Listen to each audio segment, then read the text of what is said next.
Bonjour YouTube, c'est Diamond, petite review matinale de cet épisode 7 de l'ultime saison, la saison 6 de Better Call Saul. On le fait sans Tony aujourd'hui, mais il viendra réagir jeudi, je vous mettrai le lien juste en dessous dans un commentaire épinglé si vous souhaitez avoir son avis. Donc c'est un épisode qui est plutôt centré autour du personnage d'Howard, Howard Hamlin. Vous savez qu'on en avait beaucoup débattu, où je me disais mais pourquoi tant d'acharnement?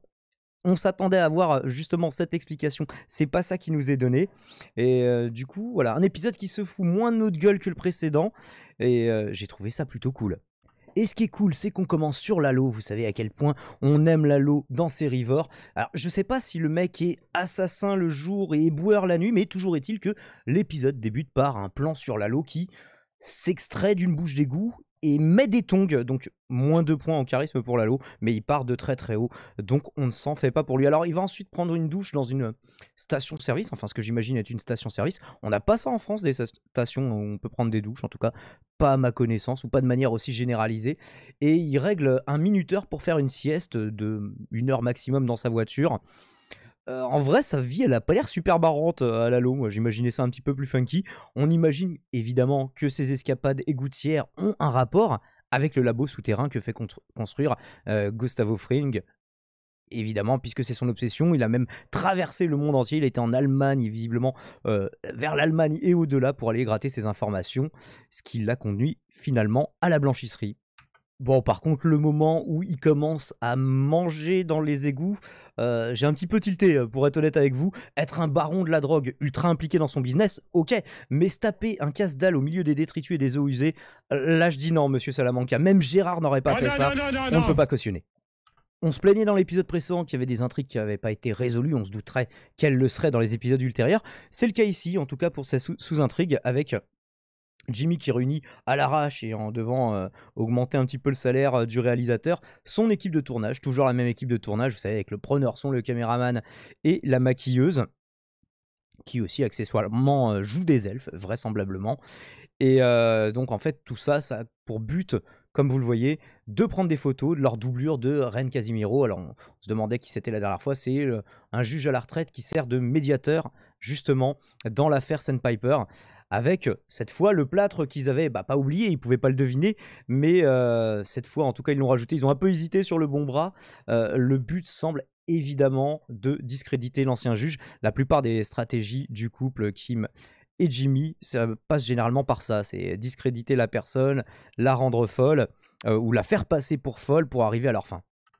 C'est une scène avec Howard, je vous avais dit que ce serait beaucoup de lui dont il serait question, lui et Lalo, donc écoutez, un épisode qui ne peut que me satisfaire. S'il pouvait ressusciter Nacho Vargas, ce serait aussi pas mal, mais je n'y crois pas trop à ce moment de la série, donc ce sera un peu décevant surtout. Donc une réunion qui se prépare, hein, justement, avec les deux parties dans l'affaire Sandpiper, vous savez, le recours collectif avec les personnes retraitées qui se sont fait arnaquer. Alors est-ce qu'ils vont attendre plus longtemps pour avoir plus d'argent et une plus grosse commission également, ou est-ce qu'ils take the money just right now? Est-ce que c'est l'objectif de Jimmy? En tout cas, il semble le penser assez rapidement. On le voit échanger donc Howard avec un collaborateur qui est nerveux de sa présence, qui a l'air d'être plutôt nouveau et qui commet une bourde. Il fait tomber des canettes, des canettes de boissons vraisemblablement gazeuses, qui remet dans le frigo. Et il dit ouais, attends, là on va voir des clients importants. Qu'est-ce que ça fait une canette si on la secoue et qu'on l'ouvre? Ouais, tu vas me niquer la réunion. Mais il lui dit pas comme ça, il essaye de le mettre à l'aise, il lui parle de Charles McGill, Chuck, justement qu'on voit en tableau derrière. Et d'ailleurs, lui, il sait même pas qui c'est. Il fait oui, je me demandais, c'est qui ce monsieur en tableau? Ah d'accord, ah oui, c'était l'ancien boss. Et alors, ce qui est étonnant, c'est qu'il semble être un patron beaucoup plus présent, beaucoup plus prévenant plutôt, que dans les 2 premières saisons. Il en reparlera un petit peu plus tard. Oui, c'est vrai, j'ai pas été super cool avec Kim, effectivement.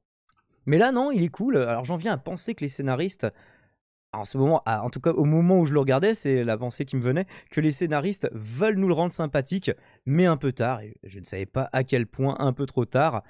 Mais le personnage d'Howard, on arrive à rentrer en empathie avec lui. On se dit, bah voilà, pour un petit nouveau qui, là, c'est pas comme avec Kim, allez, vas-y, va pourrir en documentation à un poste bien en dessous de tes compétences réelles parce que j'ai envie de te punir, j'ai envie de te punir longuement.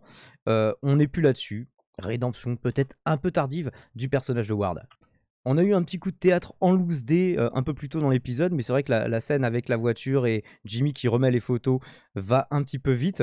Et c'est vraiment dans cette réunion que là j'ai grillé la supercherie et je me suis dit, mais comment Jimmy peut avoir autant de coups d'avance à chaque fois? Parce que le détective Coward a embauché pour le surveiller bosse en réalité pour son ennemi qu'il était censé surveiller. Donc je trouve ça plutôt bien pensé, plutôt brillant. Je résiste pas à l'envie de vous mettre la tête de Ward quand il voit entrer justement Casimiro, puisque c'était ça qu'il a vu sur les clichés. C'était justement Casimiro en train d'échanger une enveloppe assez louche, surtout qu'il y avait eu le truc de la banque dans l'épisode précédent. Tiens, il a retiré 20 000 $, il va voir un juge qui est mêlé dans l'affaire, à laquelle il est mêlé aussi, et il lui file une enveloppe qui ressemble trait pour trait.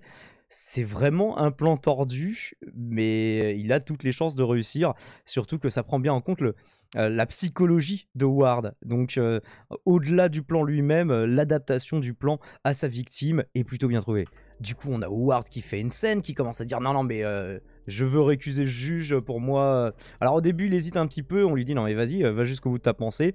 Et précise ta pensée, dirait l'autre. Et il dit bah voilà, moi j'ai de bonnes raisons de penser que cette personne a été corrompue, justement. Et sachant que voilà, les photos qu'il demande à son assistante, Julia, je me souviens plus, de lui apporter. Et là, on voit la gueule pendant qu'il les découvre. On voit Casimiro derrière qui regarde.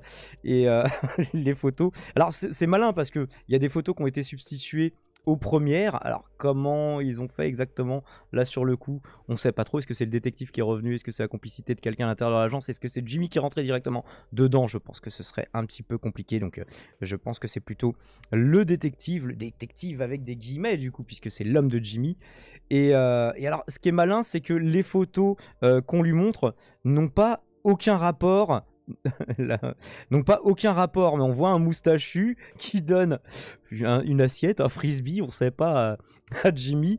Et donc ça correspond un petit peu à ce qu'il a vu et ce qu'il a raconté.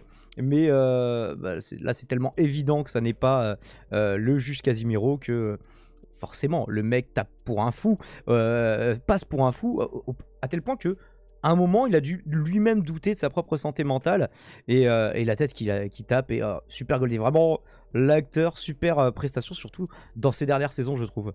Alors, vous vous souvenez de la scène du vétérinaire sur laquelle on avait un peu gueulé, à part que ça développe justement le personnage du veto dans l'épisode précédent? Eh ben, il finit par trouver son explication. On s'en doutait, même si on aime bien que certaines choses soient résolues directement dans l'épisode. Et il fallait donner l'impression qu'Howard était drogué, donc d'où tous les stratagèmes, mais aussi le fait qu'il fallait que physiquement lui-même ait l'air drogué. Donc, il a fini par comprendre la supercherie en appelant l'agence de détective. Il a fait le lien aussi avec les photos qui avaient été enduites de quelque chose. Et bah, c'était un produit qui allait lui dilater les pupilles et rétines et pupilles. Les Howard ont les yeux qui brillent et c'est probablement l'arrêt sur image que j'utiliserai, sachant que ça fasse ça Netflix tout le temps, que j'utiliserai pour la vignette de cet épisode. Alors voilà, en fait c'est comme ça qu'il s'en est rendu compte. Alors, il avait déjà une agence de détective qui avait appelé pour dire oui bah en fait on a changé de numéro. Et en fait c'était évidemment soit Kim soit l'assistante de Jimmy dans son cabinet, son ancienne nouvelle assistante. Et alors il appelle, il dit oui, vous avez un Genidowski qui bosse chez vous? Non, il n'y a pas de Genidowski, évidemment. Et malgré ses explications, Cliff qui lui fait face ne semble pas trop croire, en tout cas, qu'il puisse convaincre quoi que ce soit. À la limite, lui et encore, lui-même semble réticent. Donc il dit oui, non mais t'imagines, tu veux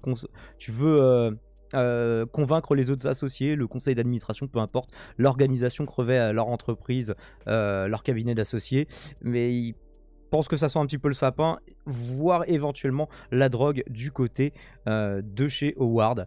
Donc Howard mal barré, Howard foutu, Howard piégé. Est-ce que Howard brisé définitivement? On va voir ça. Alors j'espère que ça n'a pas fait bugger l'image, j'ai l'impression que vous avez eu un écran noir. On va passer ensuite à la scène suivante, hein. Je vous fais ça dans les conditions du direct. Pas tout à fait la scène suivante d'ailleurs, puisqu'on a Lalo qui passe un coup de fil à la maison de retraite dans laquelle...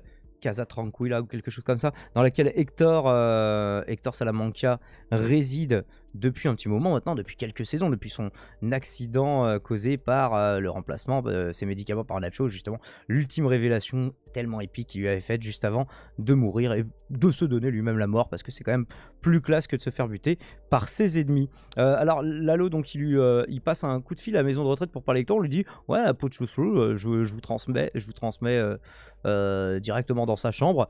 Et on le met en attente, il entend 3 notes de musique et le mec pète un plomb, casse une chaise. Je m'inquiète beaucoup pour Lalo, hein. Non seulement il va, selon toute vraisemblance, mourir dans le dernier épisode de Better Call Saul, et est-ce que Kim aussi, ça on est un peu plus circonspect, mais à mon avis il va y avoir de la perte, un gros quota de perte dans le dernier épisode. Mais ouais, c'est non seulement il va bientôt mourir, mais en plus sa santé mentale semble pour le moins fragile. Pourquoi il s'énerve autant? Peut-être c'est les 3 jours passés dans des égouts, ça aurait énervé pas mal de monde, effectivement. Ensuite, donc, oui, il y a un petit arrêt sur image que je voulais vous proposer, là, qui relève plus de l'anecdote. Cette photo, bah déjà, on a vu un flashback dans Breaking Bad sur Hector et les 2 jumeaux, quand ils étaient plus jeunes. Donc là, je me demande, est-ce que sur cette image, c'est Hector plus jeune avec Tuco et les 2 jumeaux? Est-ce que c'est Lalo? Alors, il a l'air d'être plus vieux que les jumeaux. Ouais, Hector qui a l'air de moins être une pourriture avec eux que quelques années plus tard, quand il va mettre la tête de l'un dans un seau de glace. Rappelez-vous les bons moments de Nutella que nous propose Hector. Alors d'une manière ou d'une autre, Mike est parvenu à enregistrer l'appel que va passer justement Lalo dans ses égouts, et va les faire écouter à Gus. J'ai un peu mal noté le timer, semble-t-il. Gus qui se sent protégé en disant il va pas me frapper ici, là on est avec des enfants, est-ce que t'es vraiment sûr de ça? C'est un assassin qui a la classe, mais c'est quand même un assassin, et tu le sais, t'en es toi aussi un. Est-ce qu'on l'a vu buter beaucoup de monde dans Better Call Saul? On le voit plus sanguinaire dans Breaking Bad. C'est la raison pour laquelle Tony le reconnaissait moins en disant ouais, c'est pas le Gus Fring que j'ai connu. Donc ouais, Mike, on sait pas comment, ça ne sera pas expliqué comment il a réussi à enregistrer l'appel de Lalo. Est-ce que voilà, à force de mettre tout le quartier sur écoute, il y a peut-être moyen. En tout cas, tout le monde semble être au courant des plans secrets de tous les autres dans cet épisode. Donc félicitations, standing ovation. Bon, je reste assis tout de même, mais vous avez quand même un incroyable talent. On a finalement une confrontation directement de Ward qui craque, hein, qui dit allez, je toque à la porte de Jimmy et de Kim. Plus rien à foutre, plus rien à perdre, déjà tout perdu, ou pas loin. Et donc il pose enfin la question que moi je ressasse à chaque épisode. On voit où Ward est un connard, il le mérite. Il se pose la question, mais pourquoi moi? Est-ce que c'est juste pour avoir la thune plus vite? Et alors il en vient à la conclusion de non, en fait, c'est juste que ça vous amuse. Mais pourquoi s'acharner sur lui? Est-ce que c'est parce qu'il a l'air d'un parfait connard? Est-ce que c'est pour toucher plus vite la commission de Sandpiper? L'explication du coup reste ouverte à cause des éléments qui vont se produire.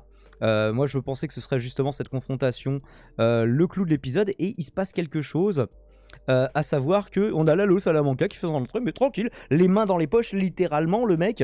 Et alors au tout début j'ai pensé que c'était l'ultime atout de Ward. Je me disais mais attends, la synchronicité des événements est quand même étonnante. Est-ce que, sachant qu'en plus il l'a défendu, il a défendu Lalo Salamanca, mais que Lalo pourrait avoir... Enfin, on lui a pas dit toute la vérité, il s'en doutait déjà à l'époque, mais maintenant, il semblerait en avoir plus la confirmation. Alors, et je pensais que c'était l'atout de Ward qui disait « Regarde, j'ai retrouvé ton vrai faux client, et du coup, je vais te faire tomber, et tout ça. » Bon, on se serait demandé d'où il dégaine Lalo Salamanca, hein, mais ça aurait été cool que les deux sous-intrigues se recoupent. Et alors, il lui dit « Non, mais vas-y, mais prends ton temps, non, mais... finis ta tirade mec, pas de soucis, moi je suis juste venu discuter. » Sauf que bah voilà, en fait il aurait dû préparer un plus long speech Howard, puisque voilà, il va finir, comme vous le voyez, par se manger une balle dans la tête, et c'est une fin de tournage pour Patrick Fabian, puisque Lalo le descend d'une balle dans le crâne. C'est sa façon de lui dire, c'est sa façon à lui de dire globalement bonjour, je viens juste discuter, je viens en paix. Je ne sais pas comment on peut résumer ça. Mais voilà, Kim et Jimmy qui voulaient pourrir la vie de Ward, là ça semble un petit peu compromis, étant donné que en fait il reste plus de vie de Ward à pourrir, hein, maintenant qu'il est décédé. Donc Par contre, ils se retrouvent, eux, avec un problème de taille sur les bras. Alors ça va être dur, ça va être une attente longue, insoutenable. Il me semble qu'il va falloir attendre jusqu'à juillet. En plus, pas pour avoir, c'est pas une pause de mi-saison, c'est que là, le prochain épisode, me semble-t-il, est le dernier de la saison de la série. Mais il va falloir attendre 2 mois. Est-ce que c'est pas un peu risqué de... Ouais, quand tu fais une pause de mi-saison, mais qu'après, t'as 3, 4, 5, 6 épisodes qui vont sortir, pourquoi pas? Il y a pas mal de séries qui le font, notamment sur Netflix. Mais une pause de 1 mois et demi, 2 mois, juste pour avoir le tout dernier épisode, est-ce qu'il n'y a pas le risque que la tension retombe? Pour l'instant, elle est à son maximum. On est super enjaillé. Mais il faut savoir qu'on a du Obi-Wan qui va sortir, du Stranger Things qui va sortir. Pas mal de choses qui sont annoncées et qui, voilà, donc, le débarquement dans les bacs se fera incessamment sous peu. Est-ce qu'on ne sera pas submergé d'ici là? Est-ce qu'il fallait pas battre le fer tant qu'il était chaud? Bah écoutez, je vous laisse me taper toutes vos meilleures théories. Est-ce que comment Lalo va mourir? Parce que c'est pas Jimmy qui va le buter au Kim. Est-ce que c'est un dommage collatéral qui fait que ça va être une fin de tournage aussi pour Kim? Je ne sais pas, je ne crois pas. Je ne reste pas planté là, je vous souhaite une très très bonne journée. N'hésitez pas à commenter, liker, partager, vous abonner et vous abonner à mes autres chaînes. Diamond Radio Libre pour la radio libre, la chaîne gaming. Pour des vidéos gaming, vous suivez toujours, ça me fait plaisir. Ciao ciao, et on se retrouve pour de prochaines reviews. Et bientôt, voilà, il y a ma vidéo sur Boba Fett qui avance, donc les vraies vidéos vont enfin pouvoir reprendre sur cette chaîne et alimenter la playlist, le journal de YouTube. Si vous découvrez la chaîne, c'est ma playlist la plus travaillée, avec du vrai montage et pas quelque chose de fait dans les conditions du direct, comme ici, avec quelques notes éparses. J'espère malgré tout que ça vous a plu. Cette conclusion est trop longue. Cette conclusion est trop longue. Conclusion! Ma conclusion, ciao.